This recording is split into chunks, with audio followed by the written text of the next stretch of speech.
So welcome. Today is October 9th, 2020, and this is QM222, Quantitative Methods here at beautiful Boston University. And let me just ask a quick question. Kevin Zhang, you just popped up as the person closest to me. Can you hear me and see me? All right, so good. Let me just say, Kevin, that a moment ago, in the last 2 hours, I had to teach from 8 to 10:10 and upstairs, and the people on Zoom could only see from here to here. And they brought the AV. That was really weird. And they were just looking at my chest. So you can see my head, right? All right, means I guess I have to comb my hair or something like that. So what are we going to do today? Today we're going to do lecture 10 on the class website. And lecture 10 is all about happiness. Are you happy? I guess nobody's happy out there. Anybody here happy? One person, 2 people. Some of the people in class are happy. That's great. So let me log on to the class website, bring up the slides, and then we're going to go off for a class discussion. Actually, I tell you what, instead of me bringing up the slides, we'll ask the question right now. I'll send you off into breakout rooms, and then I'll bring up the slides while you're in the breakout rooms, because that's going to take a minute. So I'm going to create breakout rooms more.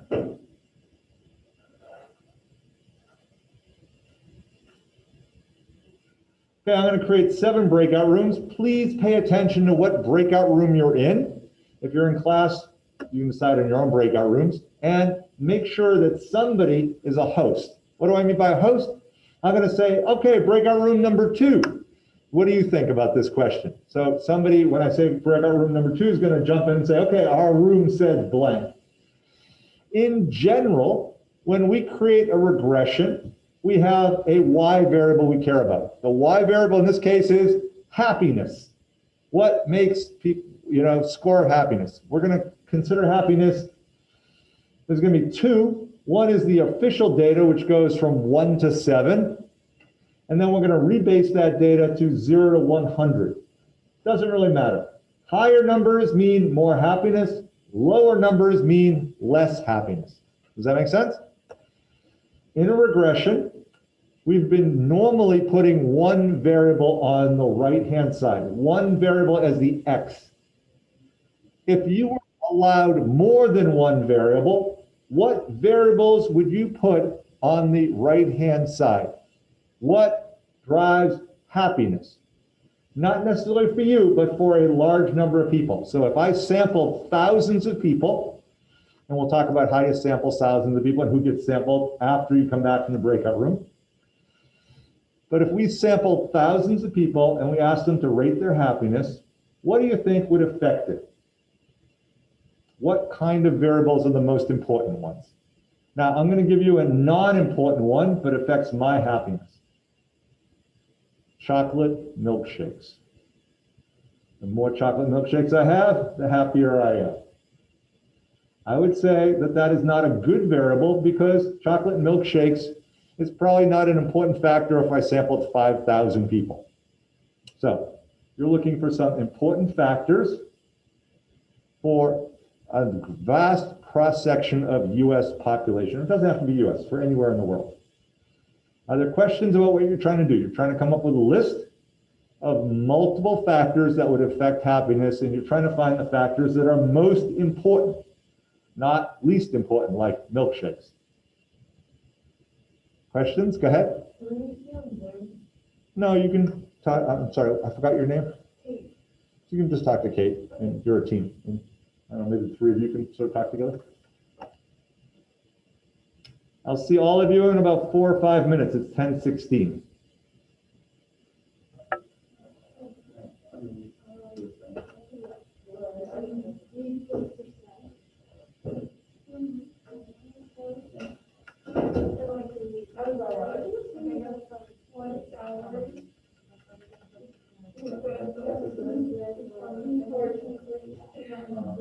So since you're here in class, if you say something like success, which is fine, I'm not going to say, how do we measure success? Because it's important that we can put it into a column in Excel. Does that make sense? So sorry, I forgot to say that.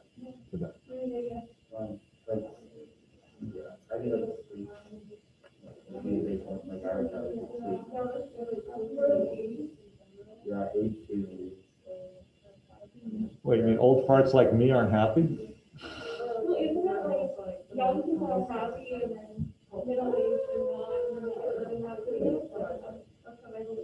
So the happiness research does show there's a U-shape in age. Yeah. Yes, it does. I was just joking with you.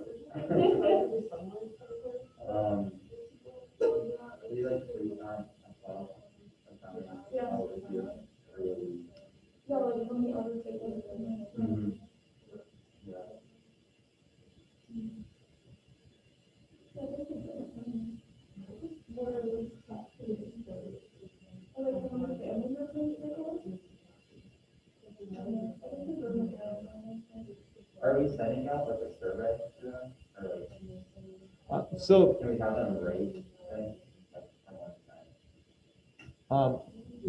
Yeah, what I'm going to talk about is the survey. The survey is called the GSS, the General Social Survey, and all kind of questions get added to the survey.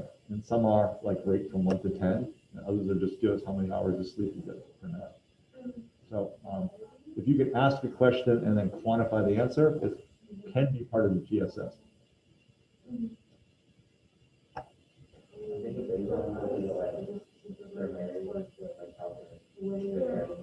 Rithvik, can you hear and see me?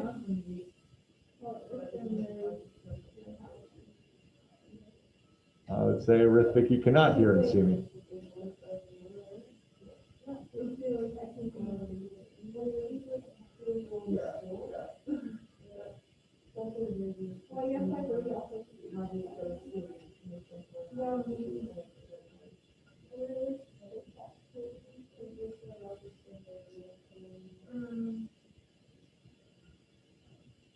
Now can you hear and see me, Rithvik? Yep, sorry, my connection is like just going in and out. Oh, yeah, I can't contact him. He's up there on the screen. Rithvik, can you hear? Yep.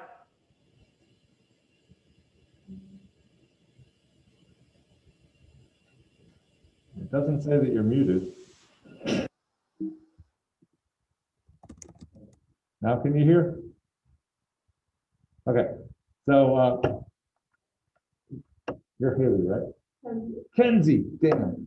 So we have Kenzie, Kenzie M, Jacob, Jacob C, Hannah L, Kate S, and Isabella G. All right, those are the 5 people who showed up today in person. All right, is there one more minute?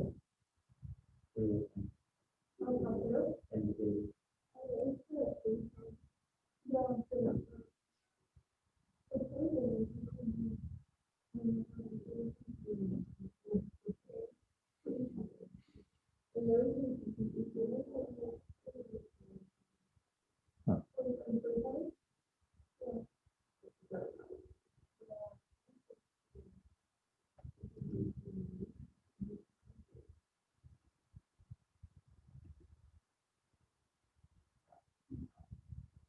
Okay, for those of you watching on tape, the breakout rooms will close in about 30 seconds. And we are doing lecture 11, which is simple regression case. And what we're trying to do is we're trying to figure out happiness.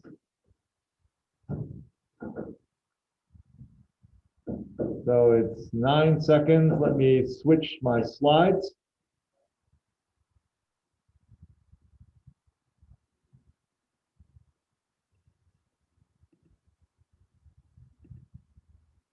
And I am not seeing.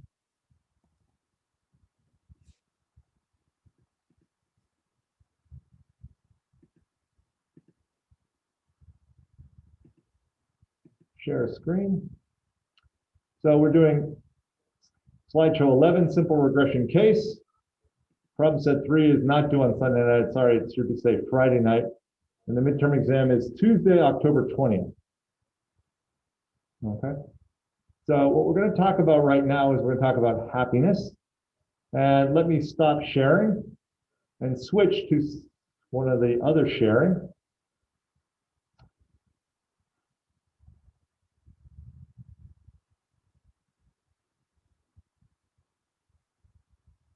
Universities do many things. One of the things they do is they teach students. Another part of the things that they do is they do research. And one of the University of Chicago is that they have a whole research arm called NORC, National Opinion Research Center. And what they've been running is since the 1960s, they've been running something called the GSS, and you can see it on your screen right now, gss.north. And the whole idea of the General Social Survey, in 1972, it's basically unbiased opinions of what Americans think and feel about all kind of issues. So if you're interested in questions about happiness, data is from the GSS. You're interested in people who say, I voted, I didn't vote, I like candidates, GSS is there. You're trying to figure out how people feel about hot button social issues, such as Black Lives Matter. GSS asks questions about that over time. The questions about abortion. How do you feel about abortion? We have an unbroken series since about the 1970s about these questions about the GSS. The idea about the GSS is it collects lots and lots of data from thousands of people every single year. So this is a cross-sectional survey, and the cross-sectional survey basically collects a new group of individuals every single time it's run. And they've been doing it a whole bunch of times. But the idea of the GSS is that every question they ask has to be quantified. They don't just give general questions of how do you feel. Instead, they ask questions like, we'd like you to rank your happiness on a scale of 1 to 7, where 1 is absolutely miserable and 7 is I feel really good. Now, this is a tough question to ask people when you're being given a survey. How do you feel when someone's asking you a whole bunch of dumb questions? Miserable, right? Oh, excuse me, I feel miserable. It's like, can we just get over this? I want to go back to doing something completely non-useful, like watching TV. Anyways, so what they do is they say, would you rate yourself, say, over the last week, over the last 2 weeks, all these kind of things. What I'd like to hear from various groups is, number one, what do you think the most important factor is, or the most important factor that somebody has already not said? Okay? And then, how do you quantify it? As a quick example, somebody here in class said, success. Success is a great thing. I feel successful. I'm probably going to be pretty happy. How do you rate success? How do you ask that kind of question? Did someone's hand just go up? No? Okay. So let me turn once as a quick example to a team in class. Team A. What do you think? Salary. So team A here in class thought salary was really important.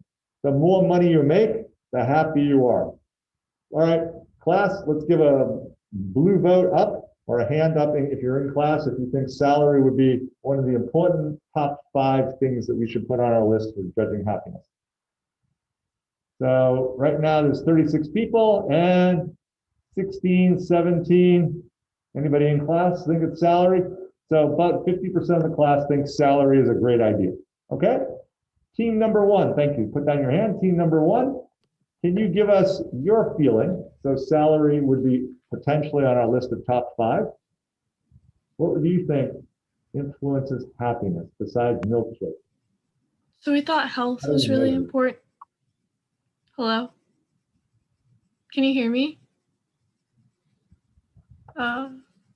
Hello?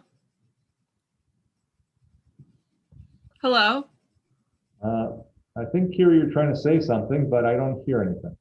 Well, that's not good. Jason can hear you. Hang on. Wait. Then it's a problem on my end. Let's try. Oh, speakers are muted, it says.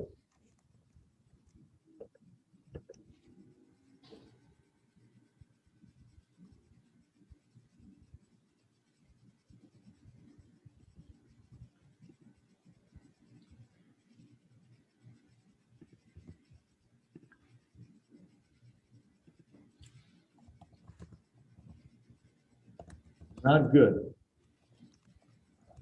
Now it's good? Okay. Or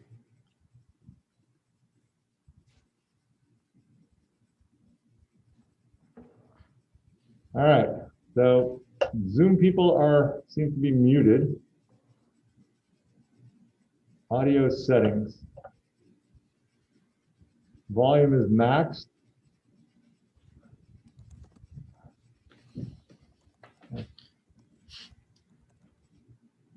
Where else would the mute system be?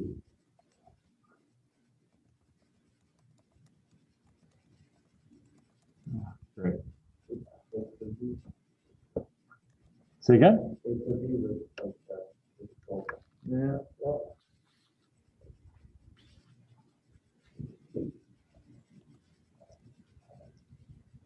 No, that's on now. This is going to be really hard to do a demo if I can't hear anybody. Hello, hello, hello. hi, Hello, hello, hello. can you hear me now? I'm going with no. Up. All right. Can you hear me? Now we can hear you. Hi. Hi, Kira. Excellent. Sorry about that. Technical difficulties. Go ahead, Kira. We've been waiting. So we thought another important factor is health, and a way to measure that would be the amount of sleep somebody gets. That like would factor more sleep equals probably a happier person. All right, so sleep. Number of hours per day or number of hours per week, maybe hours per day is pretty good. So that would be a good one. Excellent job. Please pat yourself on the back. Team 2. Yeah, we said how much you exercise. Okay, so sleep, exercise, and money so far have come up. Let me start scribbling down these things. And how do we measure exercise? Money, sleep. How do we measure exercise? How often a week you work out, basically. Okay, so how often a week do you go to the gym or get more, private exercise like running by yourself? Excellent job. Dopamine levels, Jason says. How do we measure dopamine levels? Jason, any idea? Well, I don't know. Maybe I was just thinking like they just go to like a lab every week and they get tested. Okay, so I would say dopamine levels, I believe, Jason, is a really good idea.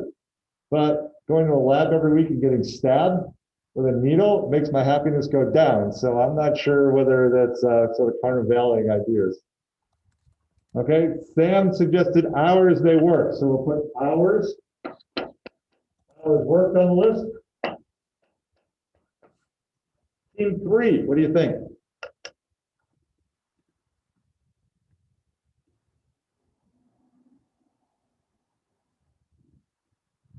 No team 3? Team 4? I think for team 3, we could say hobby or sport, how many hours a day they do their hobby or sport. Okay. Hours, hobby or sport. Okay, great. Team 4?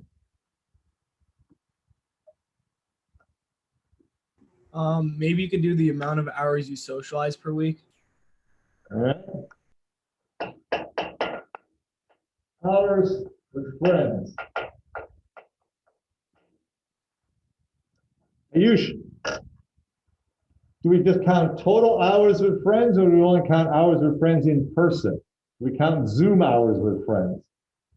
I'm being serious. I'm not trying to. No, yeah, definitely count all of them. Okay, so all hours. So being on Zoom with people counts the same as being in person. All right. That was team 4. Team 5? We said like their relationship status, whether they're single or not. And also we were trying to figure out ways to measure gratitude, like how much gratitude that they're feeling. Relationship status. And just real quick, do you think being single is better than being married? Depends. Well, 50% of marriages fail, right? So Okay. Divorced, better or worse than being single? Isabella says, I don't know.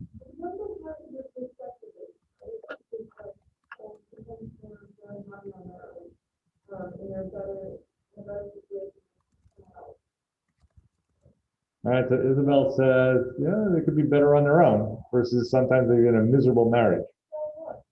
Self-love. I completely believe in that. It was a joke.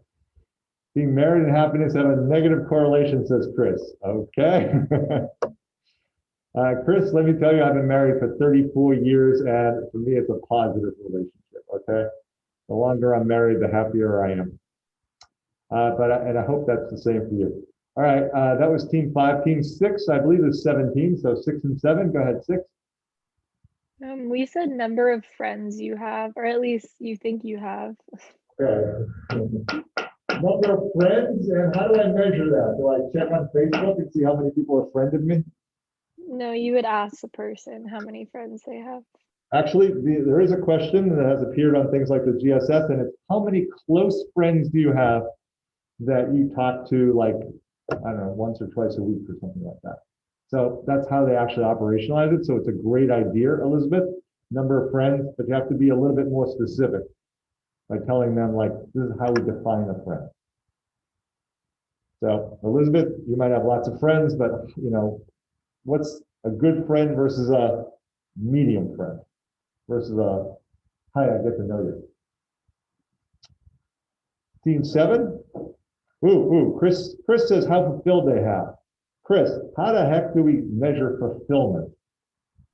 You could ask them and say, like, out of 1 to 10, how fulfilled do you feel with like your job or your life, I guess? All right, that's a great idea. Very easy to operationalize that question. On a scale of 1 to 10, rate your self-fulfillment. But here's the question: what if I give myself a 7 and you give yourself a 9? Do we know that you're feeling more fulfilled than I am? So I guess in my head, the question is, how do we anchor the scale so that your numbers sort of match my numbers? Not match, but they mean the same thing.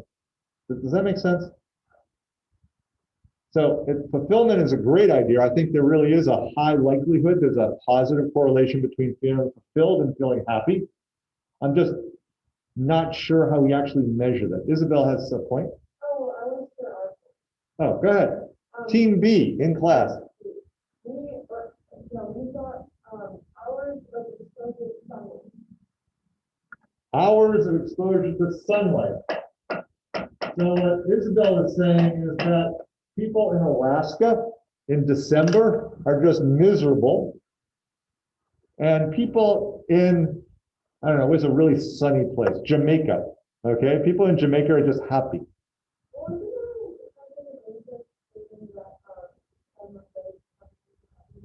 I would agree. I would agree. But my daughter-in-law spent a fair amount of time in Alaska, and she says people are pretty miserable from about Halloween till like January 1st or 2nd, but they all start getting happier the moment days become longer. So it's not absolute of hours of sunlight. It's, oh, the days are getting longer. Okay, the end of winter is sort of here. So she would argue it's more, the more days or more hours of sunlight, the happier people get in Alaska. That was just Anchorage. She would not spend time in other parts of Alaska. All right, last but not least, team 7, and then we go back to team B here. We said number of pets. Pets, that's easy to measure. Or is it? So how many cats and dogs you have is pretty straightforward, right, Iris? Yeah. But how do we measure pets? I had 2 goldfish. Is that a pet? Yeah. Yeah. Well, how about some other things? What do you consider a pet? Plants. Do we count plants as pets? No. No. Maybe. So I think dogs and cats are easy, and everyone just jumped in and said, goldfish, yeah. What about a turtle? Yes?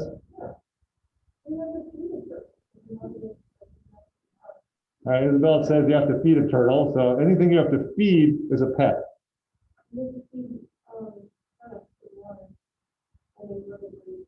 Okay, so Isabel says you have to feed plants with water, so that's a definite yes. Okay, maybe. I'm just a little concerned on exactly how we define pets here. Well, a quick example. We had a cat, and the cat would disappear for 3 or 4 days at a time. It turned out there was a lady about a block away who was feeding it much better food. So did we have a pet cat? I would say not really, because the cat spent much more time at this lady's house than she spent at our house. You know, I would see her like on Mondays and Fridays for about 2 hours. Did we have a pet? I don't know. Did this little lady have a pet? Yes. Did I pay the vet bills? Yes. So I had an expense, but none of the benefits. So like friends with no benefits? That was this pet. So I don't know. Gunsha, what do you think? Did I have a pet? Showed up on Monday mornings and Friday mornings. I think this lady didn't feed it on Mondays and Fridays for whatever reason. Came back home. I was like, oh, food now. You didn't get to spend time with it, so like I think the pet, if you don't get to spend time with it, it's not truly yours. Oh, okay. All right. And social media. All right. So social media is a negative social media. So hours you spend on Facebook. More hours you spend on Facebook, the less happy you are. Okay? All right, so what we have behind me, it's a little hard to see, but I've been scribbling on the board, and I know for those of you on Zoom can't see the list, is we have a whole bunch of factors on the list. And what's important when doing, we haven't done multiple regression yet, we're going to do multiple regression probably next week, is that you need to be able to come up with the data. Step one, sit down when making a regression and try and figure out all the potential factors. Step two, winnow the list down to those that we can actually gather data in a timely manner. So maybe we can or cannot gather data on pets. I don't know. Step three, make a guess on what the signs will be. So step one, come up with a massive list of factors. Step two, winnow the list down to what we think is important. Step three, make a guess on what you think the signs are. So some people suggested pets, so we expect more pets, more happiness. Other people suggested sleep. My guess is most of us would agree more sleep, more happiness. Yeah, no, maybe? However, I'm sorry, I forgot your name. Kate suggested social media. Kate suggested a negative relationship. More time on social media, less happiness. Come up with all those and then run the regression and check to see if the coefficients match what you're thinking. So those are basically the 4 steps. In general, come up with a big list, then come down with a small list of things we can do. And sometimes that small list, you're like, oh, I'm missing the most important factor. Running this regression doesn't make sense because I'm missing the key thing. Then make some guesses on what you think the coefficients are, run the regression and check. Questions?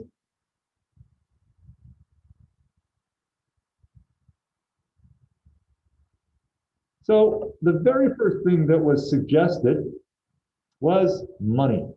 So let me switch the screen. Is money the key to happiness?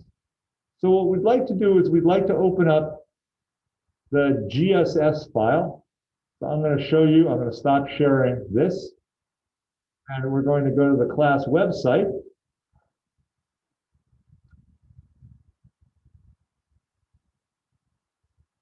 And on the class, what we'd like is we'd like to go to all sections, resources, under data set,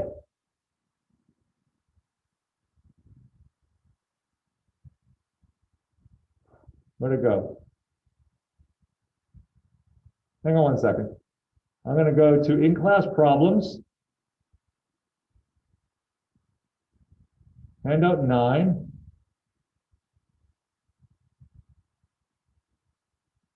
GSS annual survey. That's family income. Where the heck is the data file? I'm looking for the GSS data file. QM222, did I put it under data?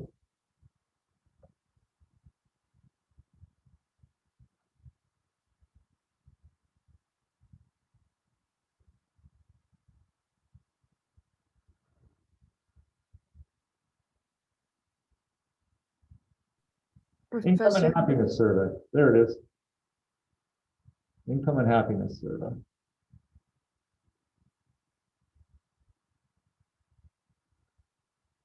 There it is, data from the GSS. Okay, where was it? The file is on our website, QM222 section B1 and D1, and it is under resources data file, and it is halfway down.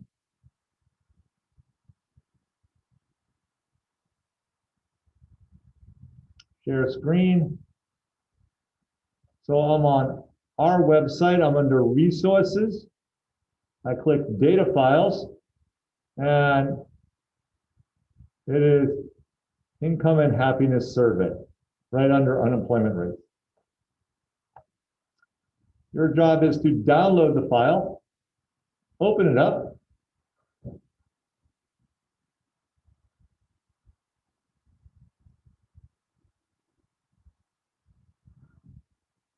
and at the very top of the file, we have some numbers. Can you see my Excel file right now? yes. Yes, we can see. Great.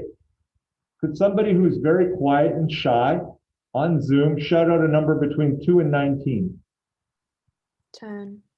Thank you. Could you tell us who that was so Rithvik can give you class contribution? It's Ashley. Thank you, Ashley. So this particular respondent rates their happiness as 6. 7 is max, 1 is absolutely miserable, and they earned $18,000 in the past year. So their income was $18,000. The question that I'd like to ask you, and I'm going to be quiet and let you run the regression by yourself, is more income, happiness? Or is it less income, happiness? Or is it no, income just doesn't have a good relationship? So, examples of all three. If only I was rich, I'd be so happy. What do many religious texts say? The poor are noble and happy. And what does the no relationship say? You're all just being materialistic. Money really isn't the root of happiness. It might be the root of all evil, but it's not the root of happiness. So let's use the GSS data and try and come up with a regression.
So Jason just asked, is the Y value happiness?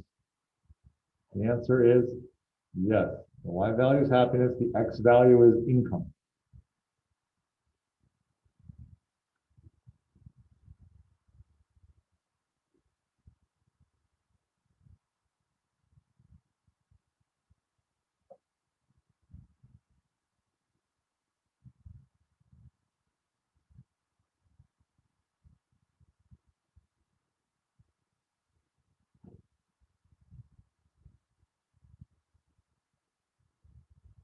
All right, so let me do the regression real quick, and then we'll get on to the next couple of questions we're supposed to answer in handout 9. So I'm going to pick data, and I don't see data analysis, so let me load in the analysis tool pack.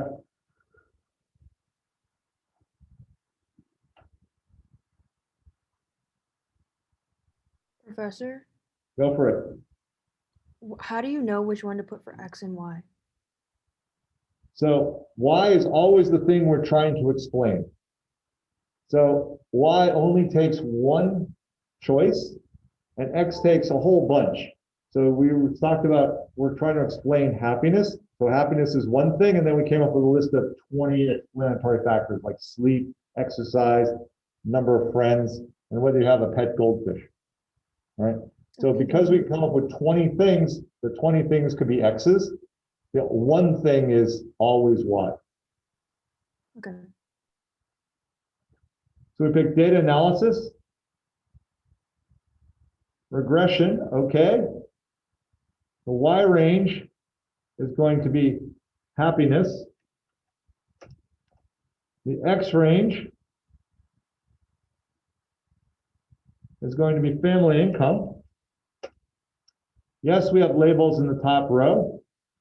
And what do we say if constant is, if we, and I'm always say never check it, but let's understand why. If we click constant is 0, what does this say? In simple words, clicking constant is 0. Go ahead, 2 people. Kira.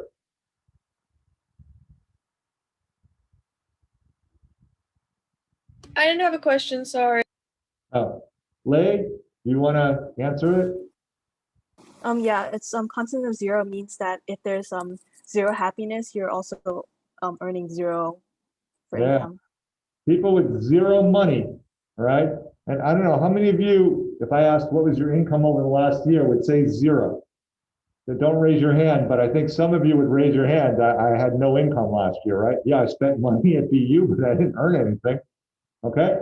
And that means if I check this box, all of you have no happiness. I would say that's a lie. I know a lot of BU students who had no money in the last year, but they're pretty happy people. So checking that box is a bad thing to do. I unchecked the box, click OK, and I got these numbers. Did you get 5.36? So what does 5.36 say in simple words? Anybody want to try it? Good, Chuck, go for it. Is it that when you don't have like any income, your happiness starts with 5? Okay, excellent job, Gunsha. If you have no income, you're flat broke, you're going to have a scale, you're going to be about 5.4 on a scale of 7. So you're about 3/4 of the way to perfect happiness, even if you have no money. Now, the question we're trying to answer is, does money cause happiness? Does money cause happiness? Does somebody else besides Gunsha like to take, and Gunsha, you're doing great, it's just I'm trying to distribute. This is a bit of a socialist class. We're trying to distribute the wealth evenly. Say, Raphael, go for it. What is that? Yeah, so that means of it on the scale of 0 to 7. Every time you gain, is that in million? I think it's $1 of income, you get 0.002. Okay, so let's call it 0.003 to make things simpler. We'll get rid of the little round there, 0.003. And it's not $1 of income only because only because Raphael, that family income is in thousands. So when we change by 1, yeah, so we increase by 1, which is not $1, but $1,000. Your happiness goes up by 0.3. So this says increase, good job, Raphael, income by 1,000, happiness up by 0.003. The problem in business is a lot of people, if I'm standing here making a presentation to a group of people in business, it's really tough to say, increase happiness by 1,000, the coefficient goes up by 0.3. So what do you do to make it simpler for your audience? You do a little bit of math. Watch this. Increase income by $10,000. Happy up by what? 0.03. Increase income by $100,000, up by 0.3. All right, all I'm doing is I'm multiplying just bigger and bigger numbers by the coefficient. So if I multiply 100 by this, I get 0.3. So what is this?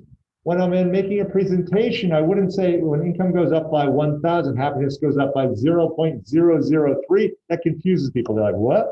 But if I say happiness goes up by 0.3 every time income goes up by 100,000, people go, ah, I get it.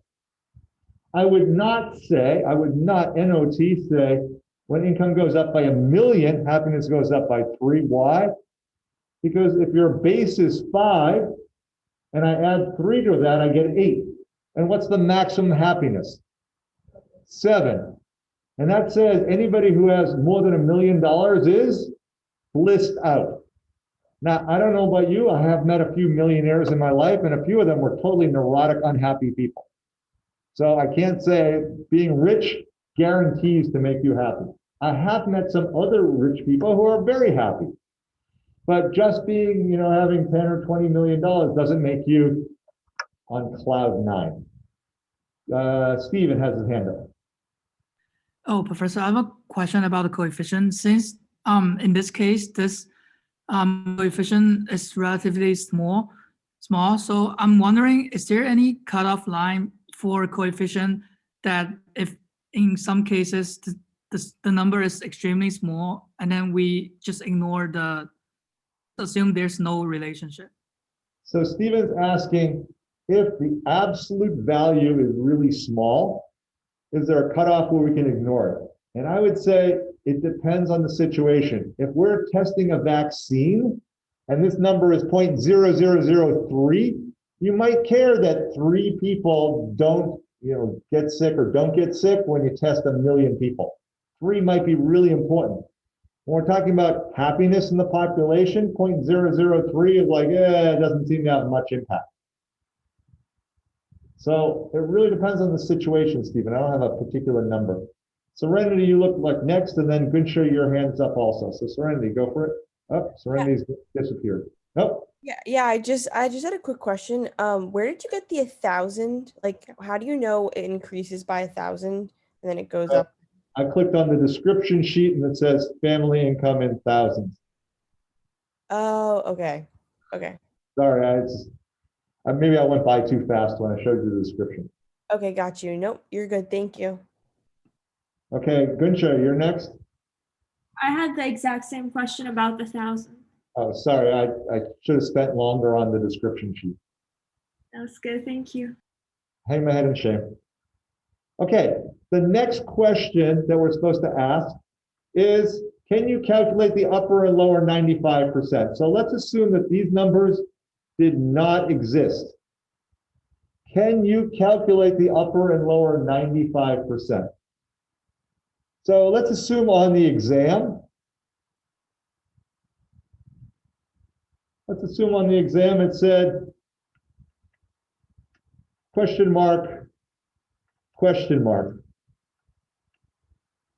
Can you fill in the 2 question marks? Yes. 2/3 of all past midterm exams have had a question like this. Just as a hint, Isabel.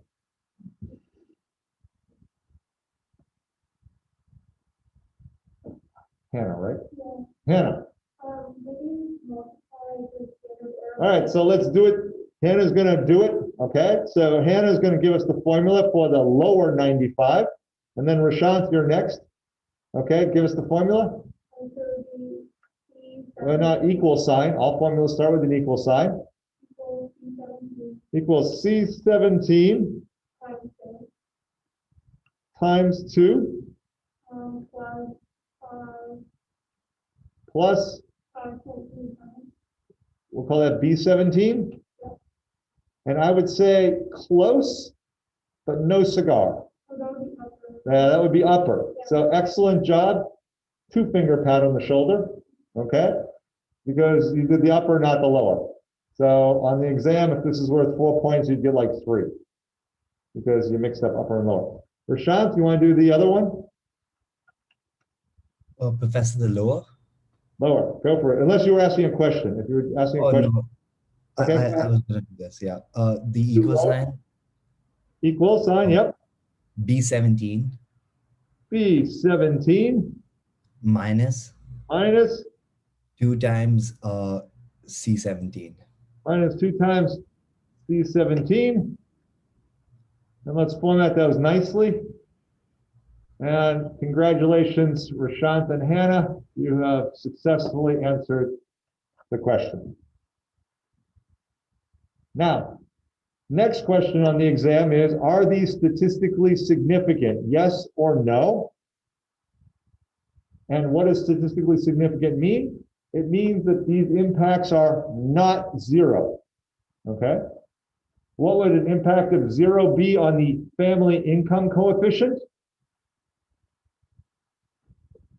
An impact of 0 means that when income goes up by 1,000, 10,000, 100,000, whatever, the impact on happiness is statistically 0. In simple words, money does not affect happiness if this is not statistically significant. If coefficient on family income is not statistically significant, then we believe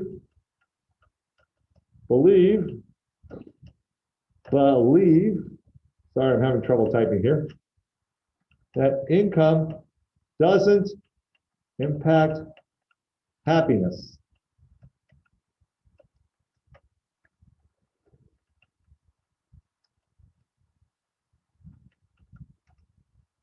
Okay, if it is statistically significant and it's positive, then more money makes you happy.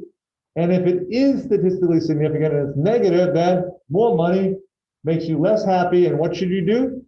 Get rid of your money and give it all to me. That was a joke, okay? So we have 1 minute left in today's class. Is it statistically significant and why? Is it statistically significant and why?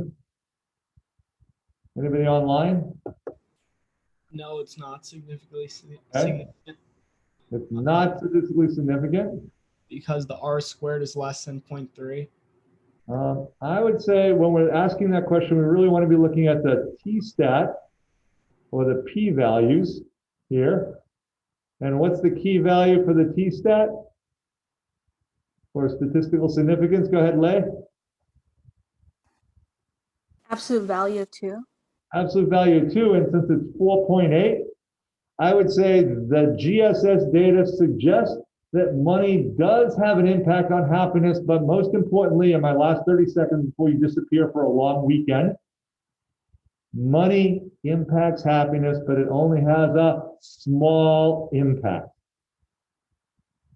And of all the things we've talked about, other things have much bigger impacts. So yeah, money is a little bit important, but it's a little bit important.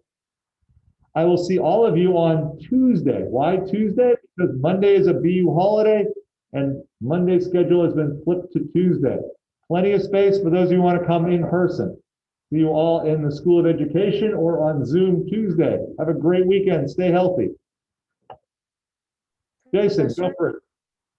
Oh yeah, so I was wondering what the p-value means. I think you mentioned